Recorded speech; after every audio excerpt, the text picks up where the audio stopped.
Have you ever felt so alone that the wind itself seems to whisper your name? Before we begin this journey together, I need to ask you something important. If this story touches your heart, help us reach 1,000 subscribers. Hit that like button and tell me in the comments. What state are you watching from tonight? The mountains don't remember names. They only remember footsteps, and sometimes not even those. By the time the snow falls heavy enough, every trace of a man's passage disappears like he was never there at all. But this boy, let's call him Jacob, though that might not have been his real name. This boy left footprints that morning that would change everything. It was February, and the kind of cold that makes your lungs ache with every breath. Jacob walked alone along an abandoned railroad track, the iron rails buried under 3 feet of snow, visible only as 2 long scars cutting through the white wilderness. He was 12, maybe 13. Hard to tell when hunger keeps a body small. His coat was too thin, handed down from someone who didn't need it anymore, patched at the elbows with fabric that didn't quite match. Around his neck, a gray wool scarf, frayed at the ends, the only thing his mother had left him before the fever took her 2 winters back. He carried everything he owned in a canvas backpack that had seen better days. A dented canteen, a pocket knife with a loose handle, 3 protein bars he'd been rationing for a week, and tucked in the inner pocket, wrapped in wax paper to keep it dry, a photograph of his father in uniform, the edges soft from too much handling, the face smiling at some joke Jacob would never hear. The valley stretched before him like something out of a forgotten painting. Pine trees heavy with snow, their branches bowing under the weight, and beyond them, mountains that touched a sky so gray it looked like the world had run out of color. Somewhere behind him was the group home he'd run from, the one where they counted you like inventory and never quite looked you in the eye. Somewhere ahead was nothing he could name, just the belief that anywhere else had to be better. Jacob had been walking since dawn, following the old railroad, because it was the only path that made sense in all that white chaos. His feet were numb inside boots 2 sizes too big, stuffed with newspaper to make them fit. Every few minutes, he'd stop and blow on his fingers, flexing them inside threadbare gloves, try to keep the blood moving. The silence was absolute except for the crunch of his steps and the occasional crack of a tree branch giving up under snow. That's when he saw it, the irregularity in the landscape, something that didn't quite belong. At first, he thought it was just another boulder, one of those granite outcrops that jutted from the mountainside like broken teeth. But as he got closer, squinting against the glare of sun on snow, he noticed the angles were too precise, too geometric. Nature doesn't make straight lines. He approached slowly, the way you might approach a sleeping animal you're not sure is friendly. What he'd mistaken for a boulder was actually a structure, mostly buried, with only its top third visible above the snow line. Metal, he realized. Rusted metal plating, the kind they used in the old days for things that needed to last. There were rivets, industrial and deliberate, and what might have been a ventilation shaft capped and corroded. Jacob brushed away snow with his gloved hand, revealing more of the structure. It was bigger than he'd thought, extending down into the frozen ground, and as he cleared more snow, his fingers found something else, a seam, a break in the metal that suggested an entrance. His heart started beating faster, that strange mix of fear and excitement that comes when you stumble onto something secret, something hidden. The wind picked up, carrying with it the promise of more snow.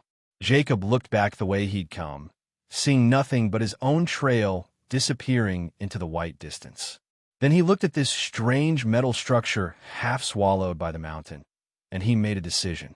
Maybe it was desperation, maybe it was curiosity, or maybe it was just that thing inside all of us that believes, despite everything, that the next door we open might finally lead us home. He started digging in earnest now, using his hands and then a flat piece of shale he pried from the rock face. The snow came away in chunks, revealing more metal, more rivets, and finally, the unmistakable outline of a door, heavy and industrial, with a wheel lock like something from a submarine. A bunker. He'd found a bunker, forgotten and buried, sleeping under the snow like a secret the mountain had been keeping for years. Jacob's breath came faster now, fogging in the cold air. His fingers found the wheel lock, and even through his gloves, he could feel how frozen it was, how impossibly solid. But he was 12 years old and alone on a mountain in February, and if there was even a chance this bunker offered shelter from the storm he could feel building in his bones, he had to try. He gripped the wheel with both hands and pulled. Nothing. He tried again, throwing his whole body weight into it, his feet slipping on the ice. Still nothing. The metal wheel didn't budge, even a fraction of an inch. It had been frozen shut for years, maybe decades, and it would take more than cold hands and desperate hope to open it. Jacob stepped back, breathing hard, staring at this door that refused him. Above, the sky had darkened to the color of old bruises, and the first new snowflakes began to fall, slow and deliberate, like the mountain itself was trying to erase what he'd found. But Jacob wasn't ready to walk away. Not yet, because somewhere in his pocket was a photograph of a man who'd taught him that locked doors were just problems waiting for solutions, and giving up was the only way to guarantee you'd stay lost forever. He looked around for something, anything that might help, and that's when he saw it, 20 feet away, half buried in a snowdrift, the dark shape of an iron bar, probably left by railroad workers decades ago. Jacob waded through the snow toward it, pulled it free, and headed back to the bunker door with something that felt dangerously close to hope. Sometimes the hardest doors to open are the ones that might actually lead somewhere good. Maybe you know that feeling too. The iron bar was heavier than Jacob expected, solid and cold, even through his gloves, the kind of tool that had been made to last back when things were built to outlive the men who made them.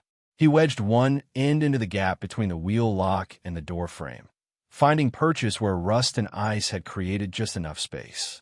The metal rang out when he struck it, a clear, bright sound that echoed off the mountainside and sent a small avalanche of snow sliding from a nearby pine. Jacob paused, listening, but there was nothing except the wind and his own breathing, harsh and quick in the thin air. He was alone out here, completely alone. The thought should have frightened him more than it did, but fear was something you learned to carry quietly when you'd been carrying it long enough. It became just another weight in the backpack, just another thing that made your shoulders ache. He positioned himself better, planted his feet wide in the snow, and threw his whole body against the iron bar. The wheel lock groaned, a deep, reluctant sound, like something waking up after a very long sleep. Encouraged, Jacob pulled again, harder this time, muscles burning, and felt something give. Not much, maybe half an inch, but movement, actual movement. It took him 20 minutes of steady work, pulling and resting and pulling again, his breath coming in clouds, sweat freezing on his forehead despite the cold. Each time the wheel turned a little more, scraping and protesting, shedding flakes of rust that fell like red snow onto the white ground. And then, with a final metallic shriek that made him wince, the lock gave way completely, spinning free in his hands. Jacob fell backward into the snow, the iron bar landing beside him. For a moment, he just lay there, staring up at the darkening sky, feeling his heart hammer against his ribs. Then he got up, brushed himself off, and approached the door again. It was open now, unlocked, but still he hesitated, his hand resting on the cold metal. Because opening a door is easy. It's walking through it that takes courage. He thought about his father then, the way he always did when decisions needed making.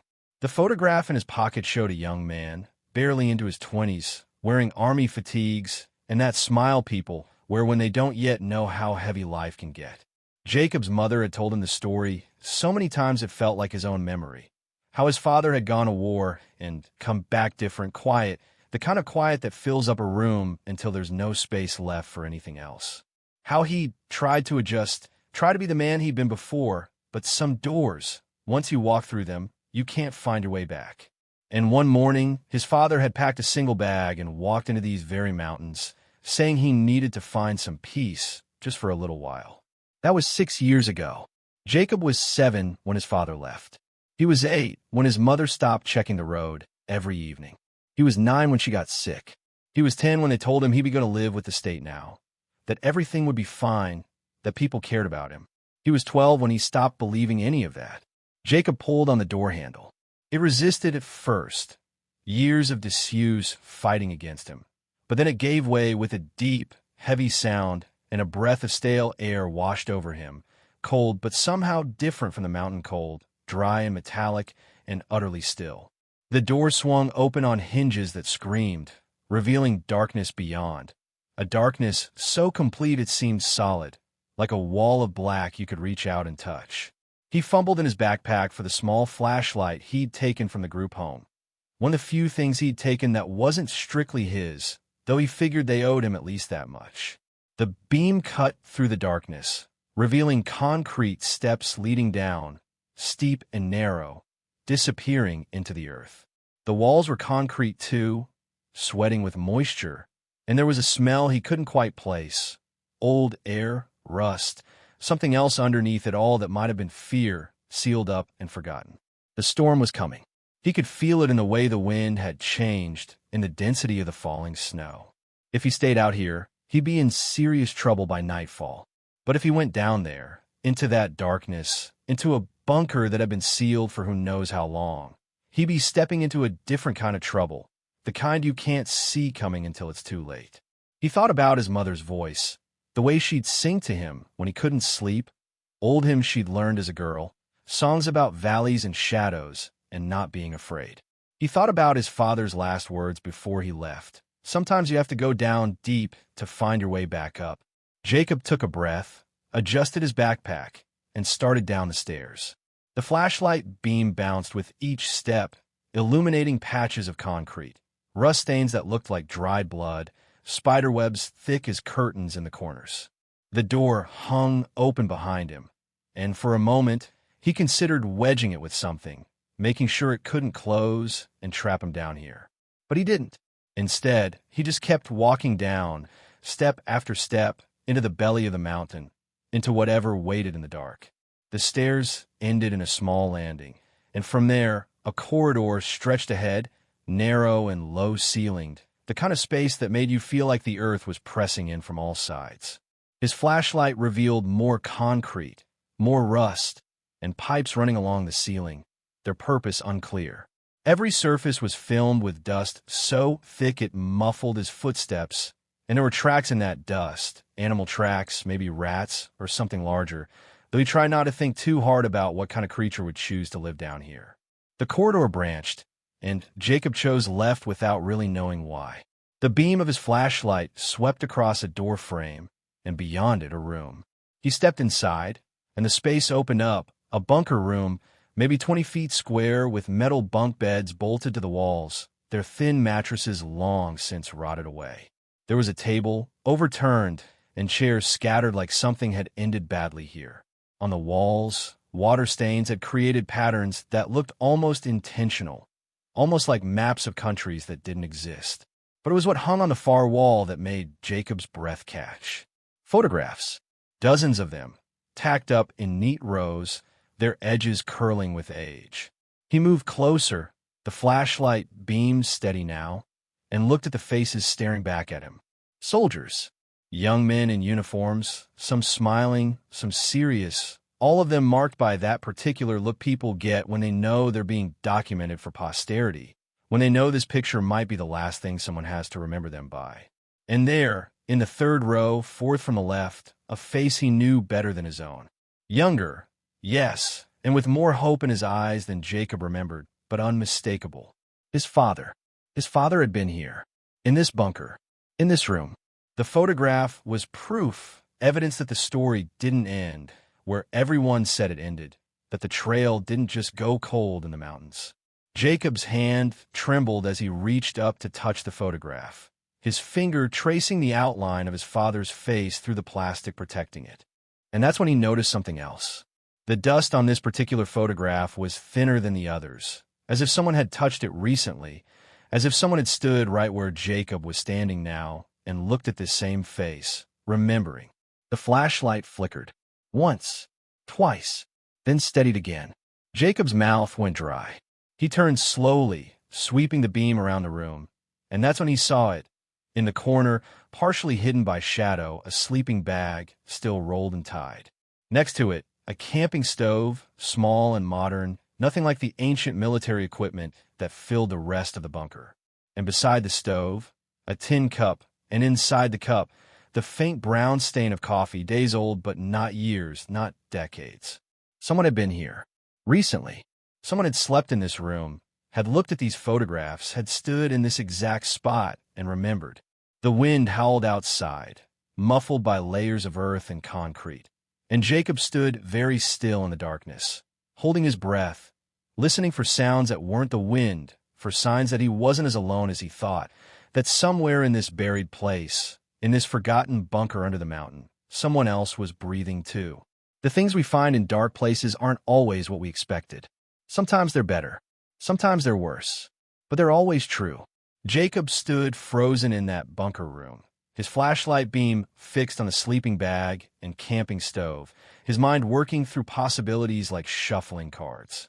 The air down here was absolutely still, the kind of stillness that presses against your eardrums and makes you hear your own heartbeat too loud. He wanted to call out, to ask if anyone was there, but something kept him silent. Maybe instinct, maybe fear, or maybe just the knowledge that some questions are better left unasked until you're ready for whatever answers come back. He moved deeper into the bunker, leaving that room behind, following the main corridor as it curved gently to the right. His boots made soft sounds on the concrete floor, and the dusty disturb hung in the flashlight beam like tiny ghosts, dancing and settling, dancing and settling.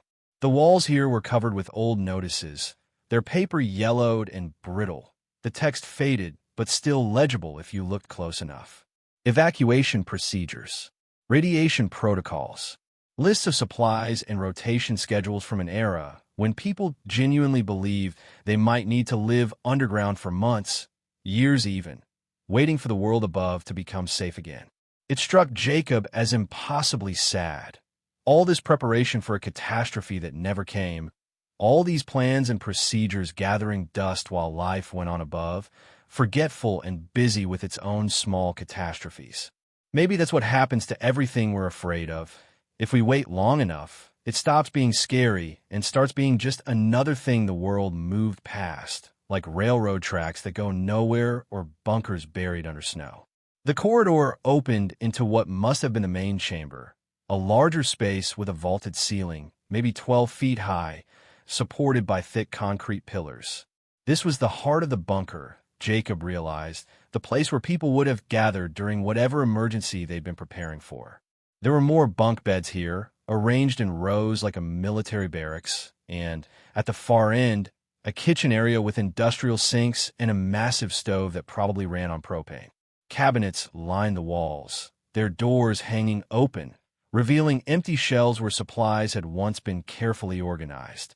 Jacob's flashlight swept across it all, cataloging details, and then the beam caught something that made him stop. On the largest pillar, someone had carved words into the concrete. Not recently, judging by how weathered the grooves were, but not from the bunker's original era either. The letters were rough, done with something sharp and patient, and they said, "God grant me the serenity to accept the things I cannot change." He knew that prayer. His mother had said it over and over during those last months when the fever had her. Courage to change the things I can, wisdom to know the difference. But whoever carved this had only written the first line, as if that was the only part that mattered, as if acceptance was the whole point and courage and wisdom could wait. Jacob reached out and traced the letters with his finger, feeling the grooves in the concrete. His father had been a carpenter before the war, before everything. He knew how to work with his hands, knew how to make things that lasted. These marks in the concrete, they could have been his. The thought sent something cold through Jacob's chest, colder even than the bunker air. A sound, soft, distant. Jacob spun around, flashlight beam cutting wild arcs through the darkness. Nothing, just shadows and old furniture and the feeling that the walls were listening. He held his breath, counting seconds, waiting. The sound didn't repeat. Maybe it had been pipes settling. Maybe it had been his imagination. Or maybe it had been something else, something he wasn't ready to acknowledge yet. He needed to keep moving, needed to see the rest of this place before the storm above got bad enough that leaving became impossible. The flashlight was already dimmer than when he'd started. The batteries were old, scavenged from a drawer in the group home, and he had no spares. If the light died down here, in this buried darkness, he'd have to feel his way out by memory and touch, and that was a kind of terror he didn't want to explore. Past the main chamber, the corridor continued, narrower now, branching into smaller rooms that must have served specific purposes. Jacob checked them one by one. A storage room, empty except for a few broken crates. A bathroom with 3 stalls and a long mirror above the sinks. The glass so coated with grime that his reflection was just a dark smudge passing through. Another sleeping quarters, smaller than the first, with only 4 bunks. And then, at the very end of the corridor, a door that was different from all the others. This one was newer, he could tell. The metal wasn't rusted, and there was a padlock on it, shiny and modern, completely out of place in this relic of Cold War paranoia. Someone had locked this room. Recently. Deliberately.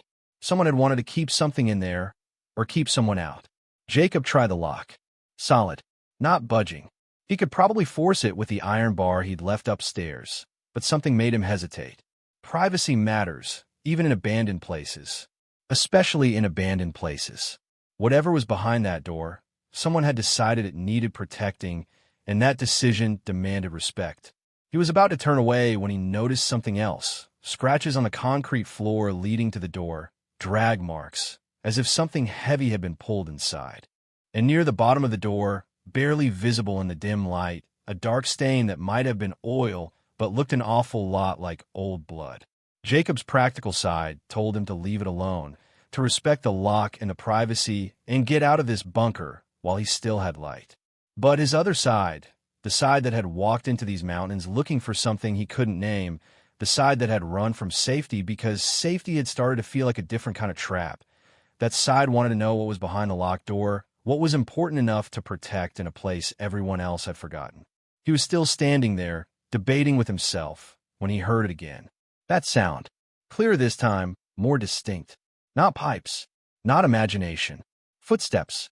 Slow and deliberate, coming from somewhere deeper in the bunker, from a direction he hadn't explored yet. Heavy footsteps, the kind a grown man makes when he's not trying to be quiet, when he's walking with purpose through a familiar space. Jacob's heart hammered. He clicked off the flashlight, plunging himself into absolute darkness, and pressed his back against the cold concrete wall. The footsteps continued, getting closer, and with them came a new sound, breathing, rough and labored, the breathing of someone who'd been living in thin mountain air too long, whose lungs had forgotten what easy felt like. A light appeared down the corridor, not a flashlight, but something steadier, a lantern maybe, its glow yellow and warm against the concrete walls. The footsteps stopped. The light stopped. And in the silence that followed, a voice spoke, hoarse and careful, the voice of someone who'd grown used to talking only to himself. "I know you're there," the voice said.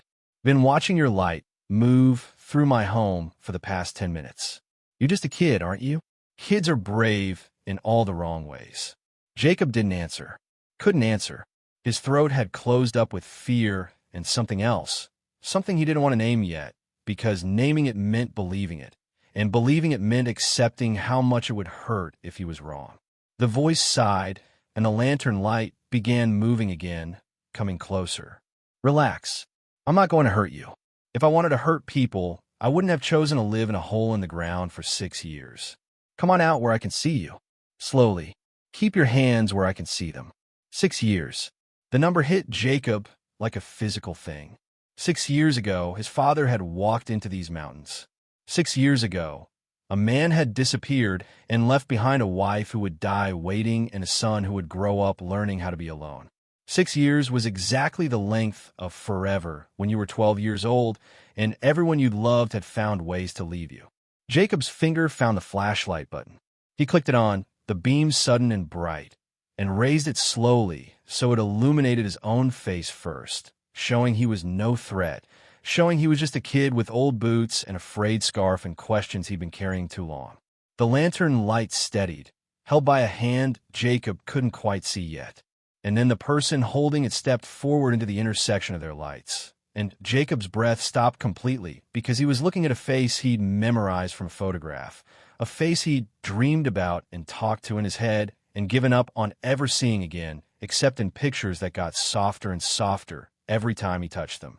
His father stood there in the corridor, 6 years older and 20 years more worn, wearing the same gray wool scarf Jacob was wearing now because they'd both kept the things their mother had made, because some things are too heavy to carry and too important to put down.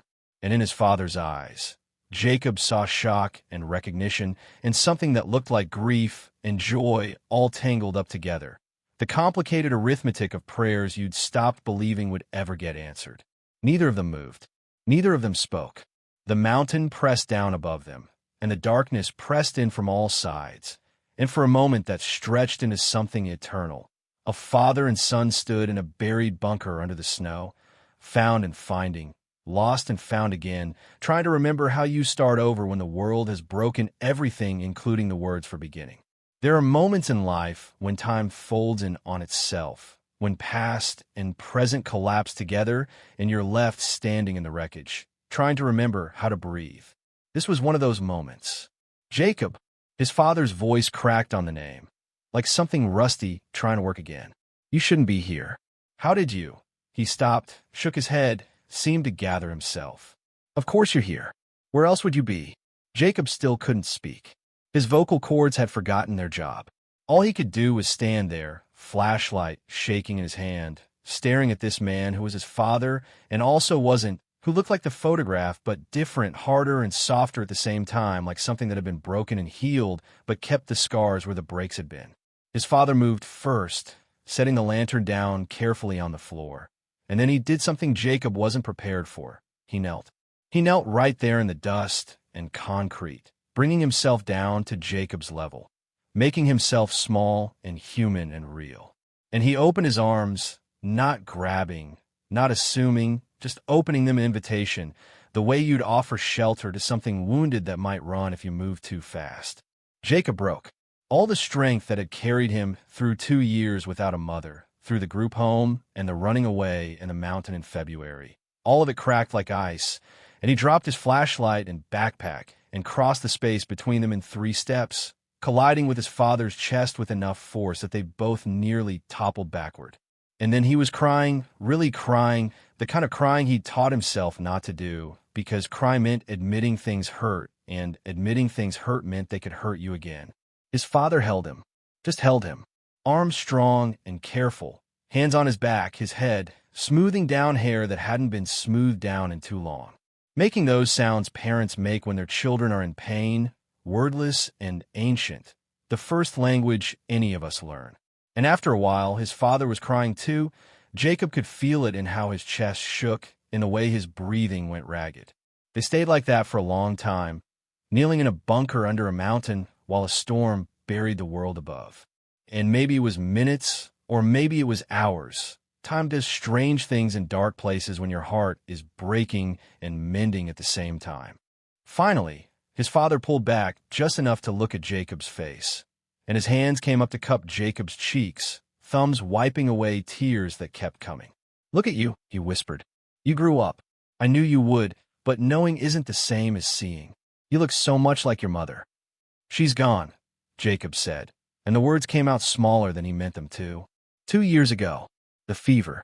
I tried to take care of her, but it was too fast." Something in his father's face shattered. He closed his eyes, and tears ran down into his beard, grayer now than it had been, streaked with white at the chin. "I know. Someone from town. They got word to me. I came down once, to the funeral. Stayed in the back. You didn't see me. I didn't think I had the right to." His voice broke completely. He had to stop, had to breathe, had to put himself back together piece by piece. "That's the worst thing I've ever done, Jacob. Worse than anything that happened overseas. Watching them put her in the ground and not going to you. Not being there when you needed why." The question came out before Jacob could stop it, sharp and raw. "Why did you leave? Why did you stay gone? We needed you, and you just left." His father's hands dropped from Jacob's face. He sat back on his heels, looking down at the concrete, and for a long moment, Jacob thought he wouldn't answer, that some questions were too big even for reunions and miracles. But then his father began to speak, slow and halting, like a man translating from a language he'd almost forgotten. The war changed me. Not in the ways people talk about. Not just nightmares and sounds that make you jump. It changed how I thought, how I felt about being around people. Like there was something wrong with me that they could see, something contaminated, and if I stayed too close too long, it would spread to them. To your mother. To you. He looked up, meeting Jacob's eyes. I thought I was protecting you by leaving. Isn't that stupid? I thought my damage was contagious. That you'd be better off with me gone then with whatever I'd become. We weren't better off, Jacob said quietly. We were just less. Just smaller and sadder and missing a piece. I know that now. But knowing it now doesn't fix then. His father gestured around the bunker. I came up here to figure out how to be human again. This place, an old sergeant told me about it years ago, said it was empty and forgotten and nobody would bother you up here. I thought maybe if I got quiet enough, if I got still enough, I could hear whatever voice tells people how to be okay in the world. I could find my way back to normal. Did you? Jacob asked. Find it. His father was quiet for a moment, considering. No, he said finally, but I found something else. I found out that normal might not be where I left it, that maybe you can't go backward, but you can go forward if you're willing to accept that forward looks different than you thought it would. He reached out and picked up Jacob's flashlight from where it had rolled, checked it was still working, handed it back. Come on, let me show you something. He stood, offering Jacob his hand, and together they walked deeper into the bunker, past the locked door that Jacob had been examining, down another corridor he hadn't explored yet. This section was different, more lived in, more personal. His father had made it into something like a home, or at least an approximation of one. There were blankets hung for privacy, dividing the space into rooms. A makeshift kitchen with camping equipment organized neatly on wooden shelves. Books stacked everywhere, some of them old and water-damaged, others newer, probably carried up from town on supply runs. And on one wall, a shrine of sorts. Photographs, letters, drawings, memories carefully preserved and displayed. Jacob's school pictures, all of them, from kindergarten through the last one before he ran from the group home. Someone had been collecting them, sending them, maybe making sure this man in his mountain bunker could watch his son grow up from a distance. And there, in the center, a larger photograph of Jacob's mother on their wedding day, young and radiant and full of hope about the future, the kind of hope that doesn't know yet how hard hope can be to hold on to. I've been clean for 4 years, his father said quietly, standing beside Jacob as they both looked at the wall. Took me 2 years up here to detox from the medication they had me on, to clear my head enough to think straight. And then another 2 years to build something that felt like I deserved to come back to. I was going to come for you this spring. That was the plan. Get through one more winter, save up enough to rent a real place, and then come get you. Bring you somewhere safe. He laughed bitter. Guess you decided not to wait. Jacob looked at his father, really looked at him. The gray in his beard, the lines around his eyes, the way he stood like someone who'd carried too much for too long, but was still standing anyway. And he understood, then, that there are different kinds of strength, different kinds of courage. Running into danger is one kind. But staying put in your darkness, doing the work nobody sees, believing you can heal enough to be worth coming home to, that's another kind entirely. The locked door, Jacob said. What's in there? His father's expression shifted, became careful. My past, he said simply.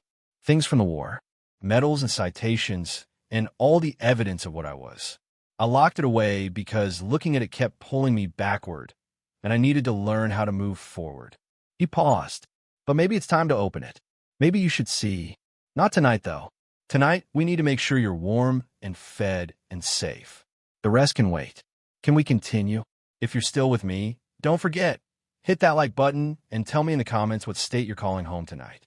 Morning came slowly to the bunker, announced only by Jacob's internal clock and the softening of his father's breathing from where he slept on the bunk across the small room. There were no windows down here, no natural light to mark the passing of hours. Just the steady glow of the lantern turned low, burning through its fuel like a promise that warmth still existed somewhere in the world. Jacob had barely slept.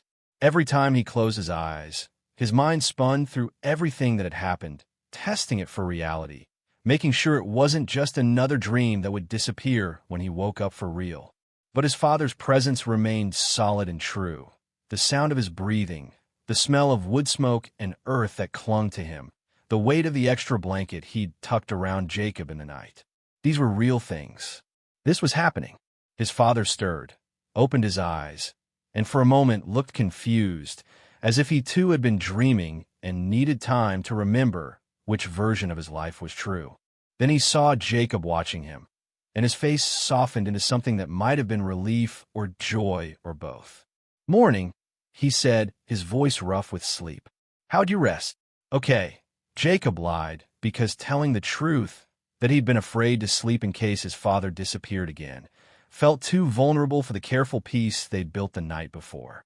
His father smiled like he knew the lie for what it was, but was kind enough not to call it out. He sat up, ran his hands through his hair, beard, making himself presentable for the day ahead. "I'm going to check on the storm," he said. "We're deep enough that you can't hear it down here, but February storms in these mountains can bury an entrance in hours if you're not careful. You hungry?" Jacob nodded. His stomach had been empty for so long that hunger had become just another constant, like cold or loneliness. But now that safety had arrived, the hunger came roaring back with a vengeance.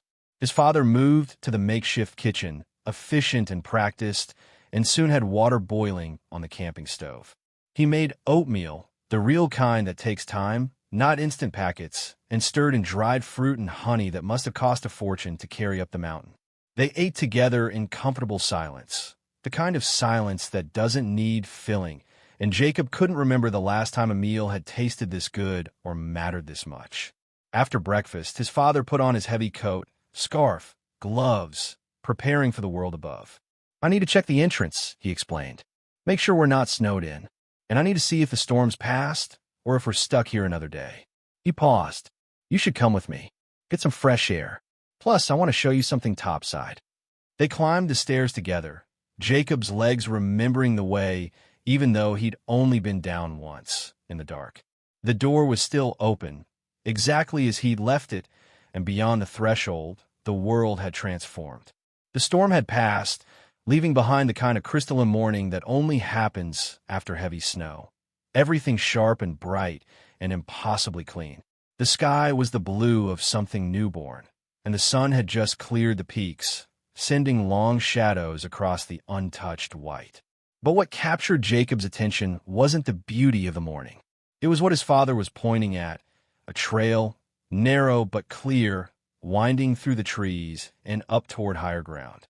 The path had been carefully marked with notches cut into tree trunks, subtle enough that you'd miss them if you weren't looking, but obvious once you knew they were there.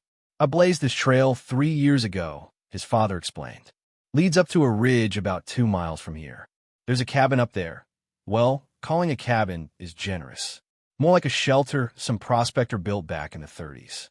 But it's solid, and it has a wood stove, and it's above the snow line enough that you can see for miles." He looked at Jacob. "I've been fixing it up, slowly, thinking maybe—" He trailed off, didn't finish the thought, but Jacob understood anyway. Thinking maybe they could live there, together. Start over in a place that wasn't buried underground, wasn't running from the past, but also wasn't trying to pretend the past hadn't happened. "Can we go see it?" Jacob asked. His father hesitated, weighing factors Jacob could only guess at. The temperature, their supplies, the risk of another storm.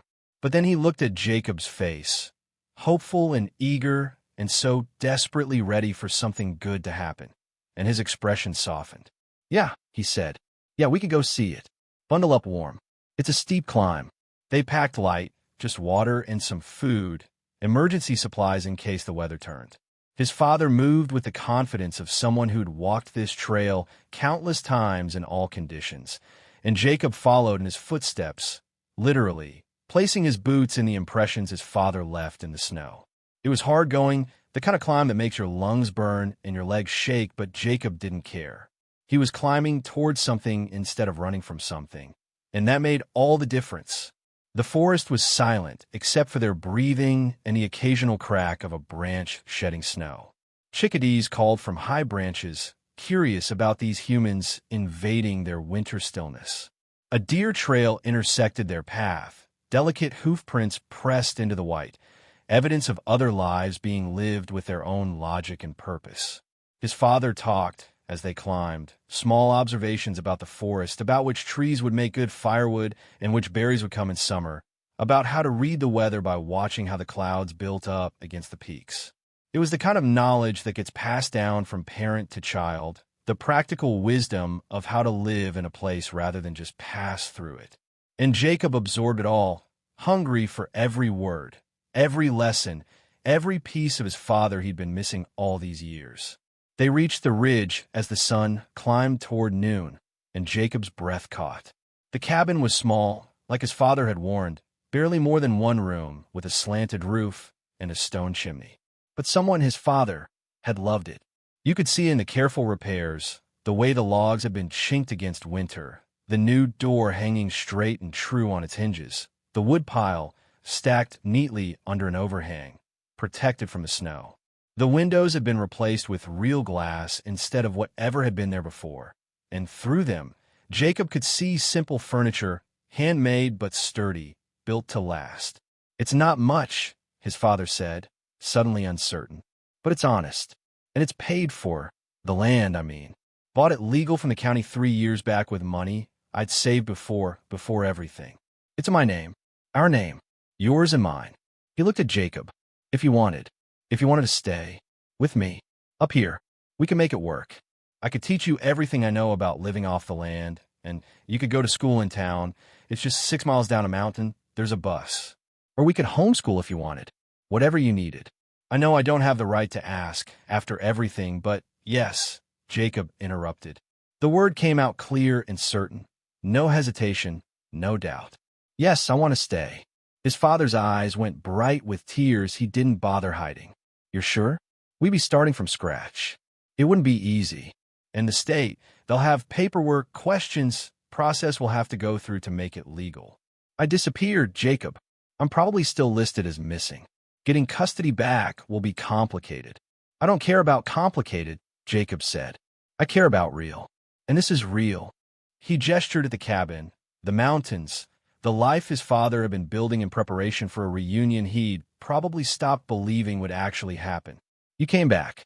You've been coming back, even when I didn't know it. That's more than most people do."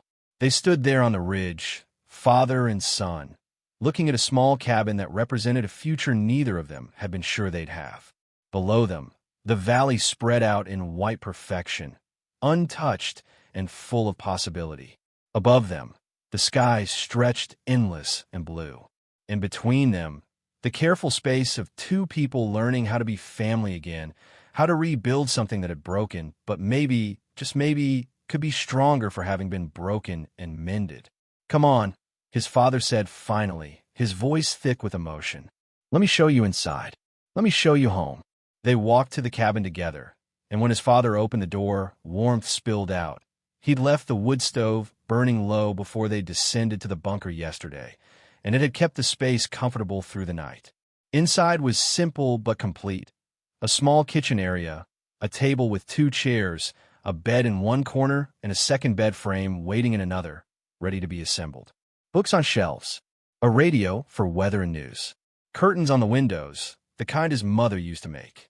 And on the wall above the table, space left deliberately empty, waiting for photographs, for memories, for the evidence of lives lived together instead of apart. Jacob set his backpack down, and in that gesture, something settled inside him. He'd been carrying that backpack for so long, always ready to run, always prepared for the next loss. But maybe he could stop running now. Maybe he could unpack. Maybe he could stay. His father was watching him, seeing the decision being made in real time. "We should head back down to the bunker before dark," he said. "Gather what we need, close it up proper. Then tomorrow we'll come back here. Start our life. Together. If that's still what you want." "It's what I want," Jacob confirmed. And then, because the words felt important, because they were the words his mother would have wanted him to say, he added, "Dad." The word hung in the air between them, simple and enormous. And his father's face did something complicated, crumpled and rebuilt itself in the same moment. He crossed the space between them in 2 steps and pulled Jacob into a hug that was tight and fierce and full of all the years they'd lost and all the years they'd found. "Let's go home," his father said against Jacob's hair. "Let's go home and start over." And they did. Some endings are really beginnings, and some beginnings look nothing like you thought they would. Maybe that's the point. Maybe the best things in life are the ones we never saw coming. 3 months had passed since that February morning when Jacob found the bunker, and spring was starting to remember itself in the mountains. The snow still held in the shadowed places, but the southern slopes were turning brown and green, and you could hear water running everywhere as the world thawed and woke up. The aspens had started budding, their branches showing that pale green that means winter is finally losing its grip, and in the mornings, birdsong replaced the silence that had ruled these peaks for so long. Jacob stood on the cabin's small porch, watching the sunrise paint the valley in shades of gold and rose, a cup of coffee warming his hands. Real coffee, not the instant kind, brewed the way his father had taught him. Strong enough to put hair on your chest, his dad would joke, though Jacob suspected that particular promise might take a few more years to fulfill. He was 13 now, had turned 13 2 weeks ago with a small celebration that consisted of pancakes and a carved wooden box his father had made for him, perfect for storing the things that mattered. The legal process had been exactly as complicated as his father had warned. There had been meetings with social workers, with lawyers, with a judge who'd looked at them both with skeptical eyes and asked hard questions about abandonment and responsibility and what was best for the child. Jacob had sat through all of it, answering honestly when they asked him what he wanted, never wavering in his answer. He wanted to stay with his father. He wanted this cabin, these mountains, this life they were building together from scratch. And somehow, maybe because his father had stayed clean, had documentation of his recovery, had built something real to offer, or maybe because the social worker assigned to their case was a woman named Mrs. Chun who'd grown up in these mountains herself and understood that sometimes healing happens in wild places. Somehow, they'd been approved. Temporary custody first with regular check-ins, but it was a start. It was more than a start. It was permission to try. His father emerged from the cabin, his own coffee in hand, and came to stand beside Jacob on the porch. They'd fallen into this routine, watching the sunrise together, not saying much, just being present in the same space at the same time. It was a small thing, but small things matter when you're rebuilding what was broken. Small things are the foundation that everything else rests on. "Sleep okay?" his father asked, the same question he asked every morning, checking in without making it feel like checking in. "Yeah," Jacob answered, and it was true. The nightmares had faded, not disappeared entirely, but become less frequent, less intense. He still sometimes woke in the dark, convinced he was back in the group home, or that his father had vanished again. But then he'd hear movement in the other room, smell coffee brewing, and reality would reassert itself. He was safe. He was home. This was real. "I was thinking," his father said, "maybe today we work on that garden plot we talked about. Ground's finally soft enough to turn. We could get peas in, some early lettuce. Your mother," he paused, the way he always did when mentioning her, like the name was something delicate he had to handle carefully. "Your mother always said I had a black thumb, killed every plant I touched. But maybe together we'll balance out. Your green thumb and my black one, we might end up with something brown and halfway functional." Jacob smiled. His father's jokes were terrible, dad jokes in the purest sense, but he'd started making them more often, and Jacob had learned that terrible jokes were a sign of healing, evidence of a mind that had room for lightness again. "I'll get the tools," he said. They worked together in companionable silence, turning earth that hadn't been cultivated in decades, pulling out rocks and roots, making space for things to grow. The physical labor felt good, purposeful, the kind of work where you could see progress with your own eyes. By mid-morning, they had 3 neat rows marked out, and Jacob's shoulders ached in a way that felt earned rather than endured. His father straightened up, wiping sweat from his forehead despite the cool air. "You know what? Let's take a break. There's something I want to show you. Something I've been waiting for the right time to share." They walked back to the cabin, and his father went to the small closet where they kept winter coats and extra blankets. He reached up to the high shelf, the one Jacob couldn't quite reach yet, and pulled down a wooden box, smaller than a shoebox, but carefully made, with dovetail joints and a simple latch. He carried it to the table, set it down gently, and gestured for Jacob to sit. After your mother died, his father began, settling into the chair across from Jacob. Someone, Mrs. Patterson from the church, I think, she packed up some of your mother's things. Personal items, letters, photographs, jewelry. She knew I was somewhere up in these mountains, and she got word to me through the general store in town. Asked if I wanted these before they went to you through the state. He touched the box, but didn't open it yet. I kept them safe. Thought maybe someday, when you were older, when we'd found each other again, I could give them to you proper. Jacob's throat went tight. He hadn't known these things existed, hadn't known anything of his mother's had been saved. The group home had given him one photograph, told him that was all there was. He believed them because, why wouldn't he? But apparently, somewhere in these mountains, in a cabin his father had been preparing as a home, his mother's memory had been waiting for him all along. His father opened the latch. Inside, wrapped in tissue paper, were treasures. His mother's wedding ring, simple gold, worn smooth by years of wearing. A locket with pictures of Jacob as a baby, so small he must have been just days old. Letters his parents had written to each other during his father's deployment, tied with ribbon, their envelopes addressed in his mother's elegant handwriting. A pressed flower, Jacob didn't know what kind, but it had been preserved carefully, its petals still holding color. And at the very bottom, a small leather journal, his mother's handwriting filling its pages with thoughts and prayers and observations about life and love and the child she was raising. I haven't read the journal, his father said quietly. Didn't feel right. Those are her private thoughts, and she left them for you, not for me. But the letters, I read those. Needed to remember what we had, what was real between us before things got hard. Needed to remember she loved me even when I couldn't love myself. He pushed the box toward Jacob. These are yours now. Your inheritance. Not money or land or anything you can spend, but something better. Proof that you were loved. Evidence of where you come from. Jacob touched the journal with careful fingers, afraid it might disappear if he held on too tight. He opened it to a random page and saw his mother's handwriting, familiar and strange at the same time, and read, Jacob turns 3 today. He wanted pancakes for breakfast, lunch, and dinner. We compromised.